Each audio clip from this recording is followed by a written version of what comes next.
Good morning, everybody. It's Jeff Eichen here with the morning readings, and I'm going to put my chai down and tell you that there's some news breaks, and I got to get out of here pretty soon to go talk about the concert. So I actually am digging no camera here, so let's see if we can get a camera going.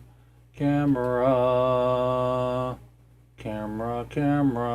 mini camera. Let's see if we can get a mini camera. Okay, no camera today, so no camera today. My love has gone away. But we're going to be reading today without my face. Here, let's see if we can get my face in here. T D D D D D D D D D. Let's see if we can get a picture of me. Here, picture of Jeff Eichen. So let's see if we can get a picture of Jeff Eichen here. So desktop.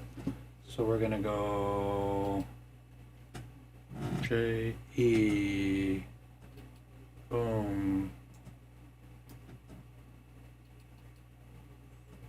Me.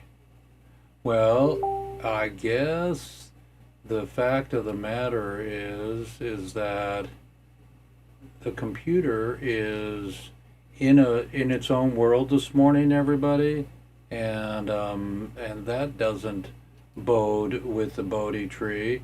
So so I'm really happy that we are inching our way towards ending prohibition, and I'm going to tell you exactly after I get a picture of me up here.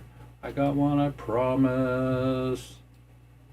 So there we go. Okay, so today's reading is after the announcement for tomorrow's show. Tomorrow's show is Weeds Day, and we're going to be having a roundtable about ending prohibition but rescheduling. Why don't they just make it legal? But anyways, this morning I'm going to read from the Kriya Yoga book, and I just felt it necessary to I Ching this and to read it. So it says, ceaseless remembrance. Sleepless is one of the main reasons for low awareness. During or after yoga practices, many people experience feeling of joy, whether slight or intense. This comes because of the wakefulness, calmness, and awareness which the practices give them. But the feeling is quickly lost when one continues on with other daily duties. So slow down, you move too fast, everybody. Get going. One becomes ensnared again in the ups and downs of everyday life. Yeah? A friend of mine got a stroke, can't talk, and one side's gone, and the other one died when he hit his head on his workbench a couple weeks ago. Rest in peace, Charlie. And for my other friend, Godspeed. So through bhakti and continuous efforts to remember the object of devotion, this awareness and joy can be maintained. Remembrance helps to prevent the relapse into automated living patterns and thought.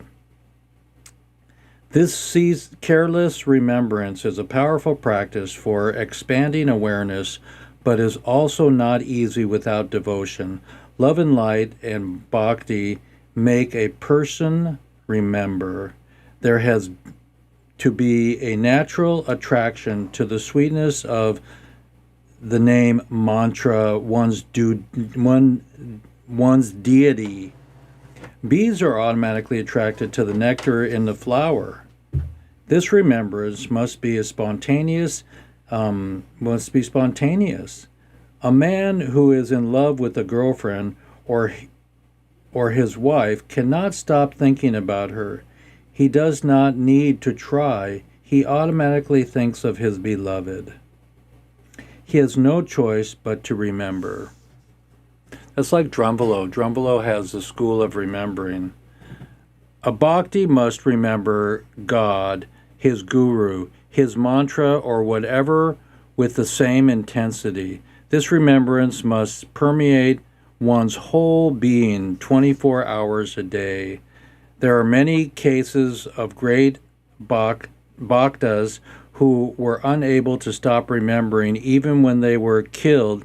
It is said that the Mahatma Gandhi was assassinated. He said the only one thing, Ram, Ram, Ram. His careless remembrance continued even when he was dying. The following story illustrates the same thing. The Great Indian Mutiny took place in 1857. Indian soldiers revolted against the British government, which quickly took steps in quarrel and uprising. When people heard the British troops were advancing, the whole villages were deserted in panic. At one place of the fleeing, the villagers saw Sadhu coming their way, and he warned them. He said soldiers would kill him mercilessly if they saw him, but the Sadhu paid no attention and continued on his journey. When the soldiers reached his village, one of them, behind the fury, bayoneted the Sadhu.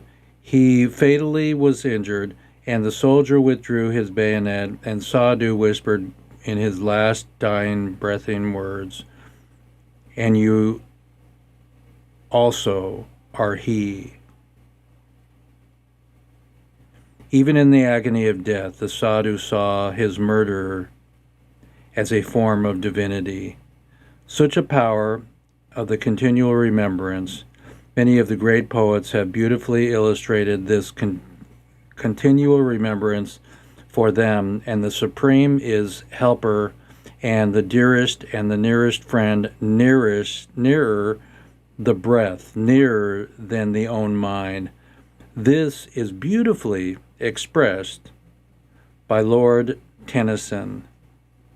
Speak to him, thou, for he hearth and spirit to spirit can speak. Nearer is he than breathing, closer than hands and feet. When the person has his intensity of feeling, how it is possible to remember, and this is the express train to expand awareness. The great Bhakta Ram Das said, "The quickest and easiest way to Supreme is to remember him and always repeating his sweet and powerful name. The name is a mantra.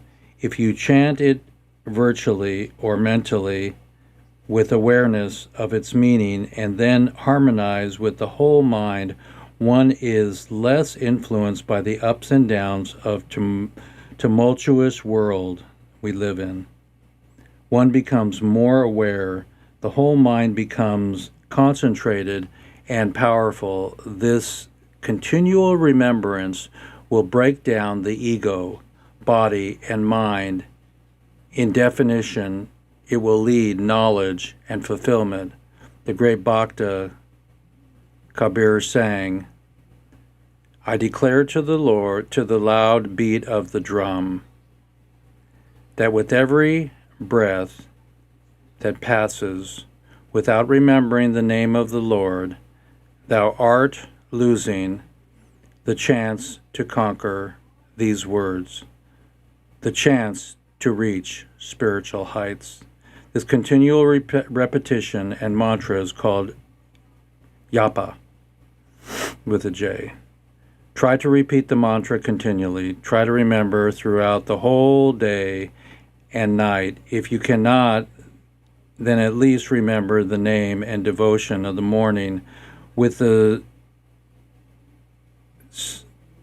this will saturate the whole mind with positive thoughts and vibrations, with intensity, aspiration, and bhakti.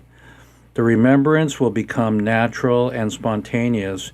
You will want to remember the name associated with your prem, or your spirit, or your deity, whatever you like, if it's chocolate even. It is the focal point of your emotions and feelings. One becomes intoxicated with the very thought of Isha Devata, personal deity. You must try to hear and feel divinity everywhere. This is what the Sufi Hafs meant when he said, on the table of the universe is no letter save the name by which the name shall we invoke, thee, thine, thine alone. Jeffy Fresh, loving you all, and that's me in the middle there. And pray for our prisoners coming home. Come on my show tomorrow, everybody.